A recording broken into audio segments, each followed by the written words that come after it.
যে আমি আজ দেখাচ্ছি কিভাবে ফটোশপ দিয়ে আমি আমার পিকচারগুলোকে রিসাইজ করতে পারি, পিক্সেলের সাইজ এবং উইডথগুলোকে ঠিক করতে পারি স্লাইডার অনুযায়ী। আমি ফটোশপ এখানে অন করেই রেখেছি, আপনাদের জন্য অন করলাম। দেন এখান থেকে ফাইলে যাব, ওপেনে যাব, আমরা আমাদের পিকচারগুলোকে সিলেক্ট করব। পিকচারগুলো আমি আমার ডেস্কটপে রেখেছি এইটার ভিতরে। তো আমি এখানে সবগুলোই সিলেক্ট করে নিচ্ছি, ওপেন। এখন এখানে একটা একটা করে আমরা দেখতে পাবো পিকচার ওপেন হচ্ছে। হ্যাঁ, হয়ে গেছে।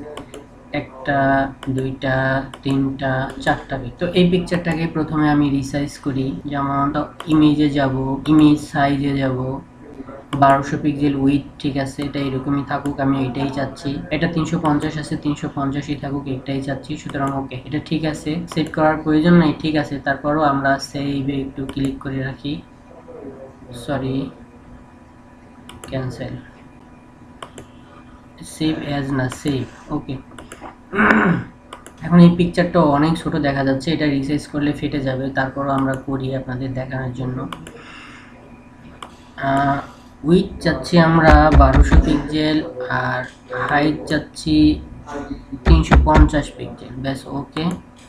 ওই অনুযায়ী আমার পিকচারটা এখন বড় হয়ে গেছে। এখন আমি এটাকে সেভ করব, ফাইল, ব্যাস, সেভে ক্লিক করব, সেভ, ওকে। এখন এটা এই সাইজ অনুযায়ী হয়ে গেছে, এটাকে আমরা এখন কেটে দিলাম। এরপরের পিকচারটা এখানে, এরপরেরটা এখানে, এখানে আসলাম। এই পিকচারটাকে আমরা এখন রিসাইজ করব।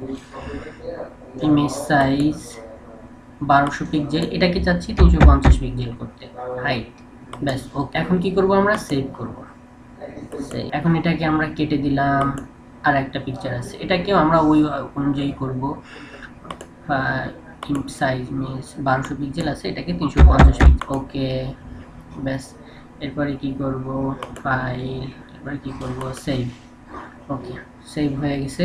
এখন এটাকেও আমরা কেটে দিলাম। এভাবে আমরা আমাদের ফটোশপ দিয়ে ফাইলগুলোকে রিসাইজ করতে পারি।